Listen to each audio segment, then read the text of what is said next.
Thank you, Jen, so much for joining us today. I am so thankful for the friendship and the relationship that we have developed.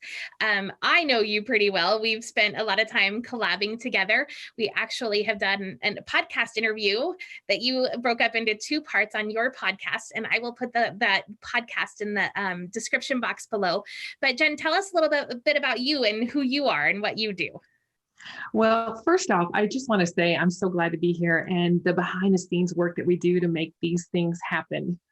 it's, there's a lot of magical things that happen to come here together. And I am just grateful to have this opportunity with you and commend you. I want to commend you for your book, Nana's Pearls. So I read that book, and you know how I feel about that book because I shared my reviews with you. And of course, we talked about it on Blended on the Bluff.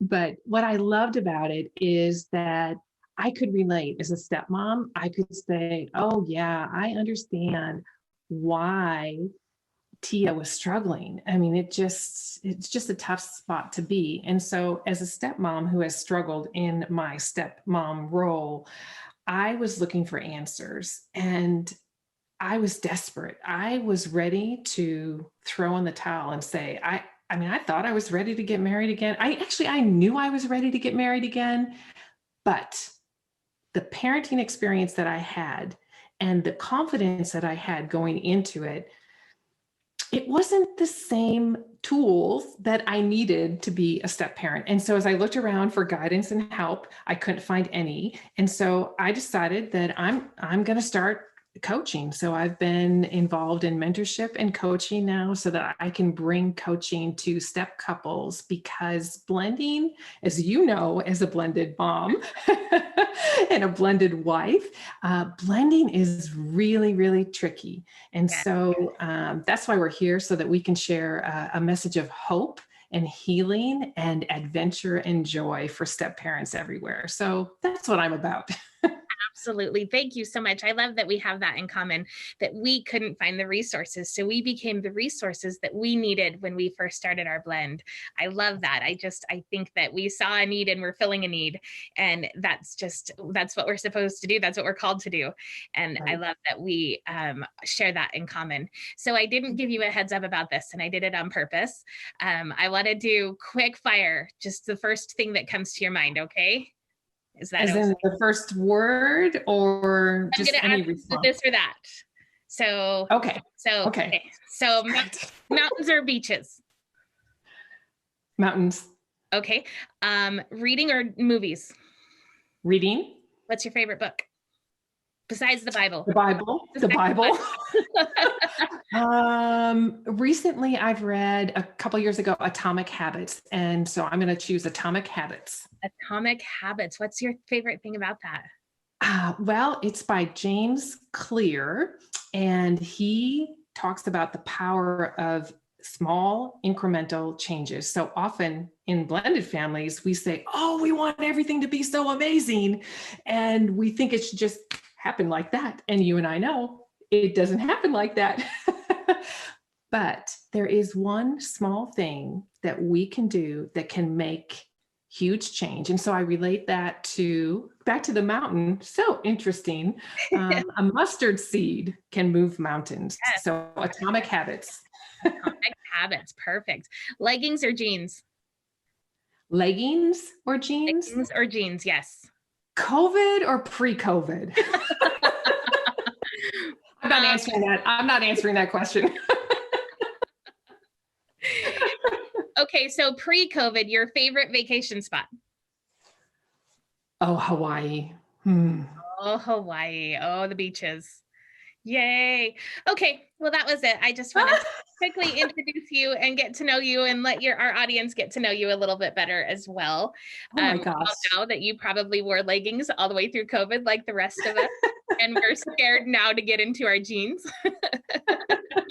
Look, there's a reason why we're top up here. This is the right height. This has been the COVID life, right? Who can relate? Like, this is the COVID life.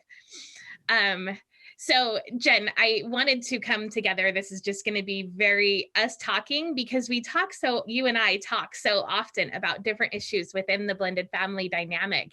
And a post came up on Facebook. I believe it was in your Facebook group, and I will also post that in the description box below. Jennifer would love to have us all in her Facebook group.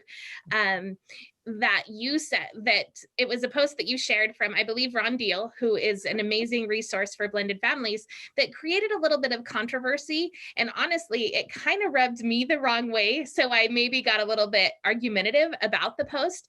And I thought that you and I got into some great dialogue about what it meant and what we thought about it and those kind of things. So I wanted to jump on and share that dialogue between us, so that way we can kind of explain where we come from and the advice that we get as a blended family. I have had horrible advice as a blended family mom, and one of the things that I've heard so many times is, you knew what you were getting into, what's the problem? And I have to tell you, that's like nails down a chalkboard for stepmom or a blended family mom. And I think that we take, because they're experts like Ron Deal, who is, I have so much to say about him that is amazing, but we take that and we assume that it's always right. And I think that we need to learn to be able to hash that out with, how does that fit with my blended family? How does that fit with my ministry? How does that make me feel in my own marriage? So do you mind telling everybody what the post said? No, I don't. And in fact, I'm just going to turn and look at it here so that I get it right. So this was from January 5th. So you and I have been planning to get together to talk about this for a little while. And the hashtag was dating and the single parent. So I guess I don't really do that too often, but hashtag dating and the single parent, then you'll see a bunch of conversations about this. But the post was this: two people who share a child never stop being in relationship with each other. We call them co-parents, and new partners must accept this. So that's family life blended. We're going to give credit where credit is due to all of that. And I want to say up front that I understand where he's coming from. I understand that you really have to accept for my case, there is going to be another woman in my life forever. And as much as I wanted it to end when all the kids turned 18 and moved out of the house, that's not the reality. Now we have graduations and weddings and grandbabies and all of those things that we still, Dwayne's ex-wife still has an influence daily in my home, in my relationships with my stepkids, and even in the relationships with my own children. So I think that's what he was saying. But in my opinion, that's a dangerous quote, because I can see newly married or even struggling to blend families use that as ammunition against each other in saying things like, well, you knew what you were getting into. You have to just accept that I have a relationship with her or with him as the co-parent. And that's not the case. I think that that's where healthy boundaries need to be established, and where you can talk about things like boundaries and how that's going to affect our marriage, and how I'm going to allow her to have an impact on my home. You can talk about things like that. So I think that I understand the heart and the purpose behind the post and behind the statement that yes, they are going to have an impact on your family forever.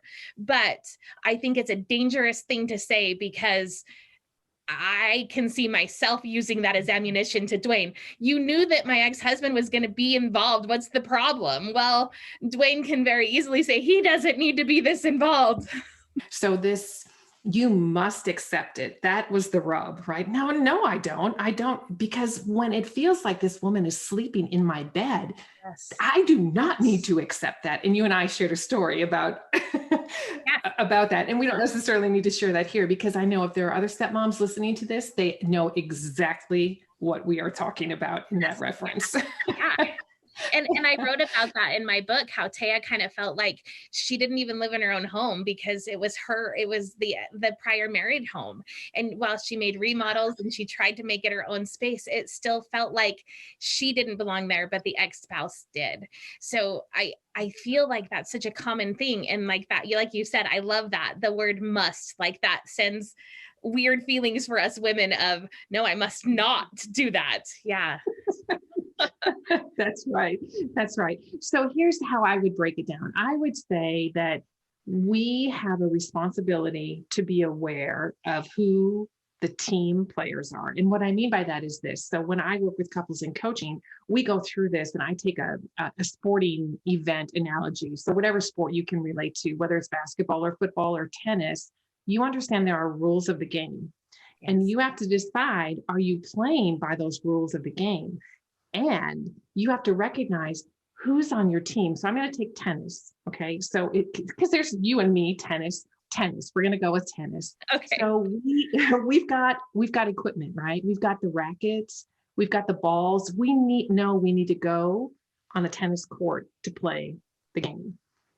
And we really love it if there are people that chase our balls too, right? Those kids on, Oh yeah. and the Wimbledon that go and get the balls. But is it a referee? Is that what it is? Is it a referee in tennis? Tennis is not my thing. I don't have any idea. We're going to roll with it's a referee. It's the Okay. official. Okay. But they're up higher, right? The official is up higher in a seat. And so their perspective, what they can see is very, very different than what you and I can see down on the field. Right. And then we have guards so that people can't come onto the court. And then there are people in the stands, so the whole audience, and they're loud. There's so much going on all at one time. And you and I have to decide, am I serving the ball or am I receiving the ball? And are we going to keep this going back and forth, or am I going to cream you, or are you going to cream me? Right. and so this is especially helpful for men who definitely have an affinity for sports to say, okay, let's think about that for a minute. So if you're the husband and the wife, you're on the tennis court, right? And you have the tools, you have certain tools. The official, God needs to be our official, that we need to keep looking up to find out what he is calling us to do on the court. And then we have to understand that there are kids involved in the equation, and they're running back and forth on the court, and they're stealing our balls, and they may or may not give them back to us, right? Right. And then there's the audience. So that's all of the influential people in our lives that are people like step grandparents. Yeah. Or the other step parent in the other home. Right. Or friends of our kids. The differences in our churches. All of these things, they play a role in how we play the game. And so that's why I do this team assessment. So in the context of this, where you must accept that your spouse has an ex-spouse, yes, in the sense that you acknowledge that this person will have influence on the people who are in your home. And so that goes to your point where you need these boundaries that say, this is how we're going to deal with this situation. Right. So that's how I would respond to the post, but it never comes out that way in Facebook. No, I love that. I love your analogy. And I think that when I teach on boundaries, I often use sports as well. If we were to throw everybody into that tennis court with like a football and say, okay, win the game, without any rules or structure or design or anything. Oh, and by the way, you also must accept that this other woman or man is also part of the game. So have fun. Like, that's a life without boundaries. That, you have this football and you don't even know how to win. You don't know where the out or in or rules or anything. And that's what a life without boundaries are. And I think that post of you must accept this co-parent in your life, like that's just shoving somebody else into that game. And when you're able to establish the rules of the game, going further with your analogy, and able to know, like you said, who the key players are, who are the ones that you're playing with, and what's the boundaries, where's the out of bounds line where the referee can blow the whistle. I love that analogy. I love it so much. And I often talk about decision fatigue also. You said I was able to take a step back, and I'm not answering your question about leggings. That's too personal for me. But we make millions of decisions. I've heard it before, and especially women, we make so many decisions throughout our day. From the minute that we open our eyes, do we snooze the alarm, or do we actually get up? Are we going to go through with the workout that we committed to last night, or are we going to sleep in? what's for breakfast? What are we going to wear? When we shower, is it a hair day? Do we wash our hair today? All of the decisions that we make. And we end up with decision fatigue. And usually by the end of the day, we're so exhausted. And that's why McDonald's is a multi-billion-dollar franchise, because tired moms that are tired of making decisions don't want to answer the question of what's for dinner. And it's so much easier and so we make poor decisions when those decisions aren't made ahead of time. When we don't meal plan out our week, we're going to make a poor decision on Thursday night, what's for dinner. And when we don't set boundaries and establish those rules ahead of time, when somebody says, hey, can mom come over and watch movies in your home tonight? We're overwhelmed with all of the decisions that we're going to make, and we're going to make a poor decision that in the long run is going to hurt. Seeing your husband's ex-wife on your couch in your house is going to hurt you. And maybe you have a good enough relationship that that's perfectly normal and you totally accept that. But chances are you don't. And those boundaries haven't been established, that the kids know better to even ask, that those boundaries haven't been established. Yeah, that's so good. And I know that we also talked about, you talk about 3 different kinds of fences, and that resonated with me so strongly as far as what the different fences represent is how important is this boundary? Is somebody going to die if we cross this boundary? Or is it a small offense? And we know that the norm is this is the way that we roll. And so I think the forgiveness, the boundaries, all of that you put together, it goes back to what you and I are passionate about, that you are not designed to do this alone. You aren't designed to do life alone, Right. No matter what stage of life you're in, right? God designed us for community and fellowship and enjoyment of being together. Yes. And so if you are struggling in your blended family right now, Megan and I will always encourage you to get help. Get the help that you need, whether that is, if you need counseling or therapy, go get that help. Because if you're experiencing trauma, there are things that you need to work through on your own so that you can come to a relationship whole. So if you're in bits and pieces, it's really more challenging for you to collaborate with your partner to establish family ground rules, if you will. Yes.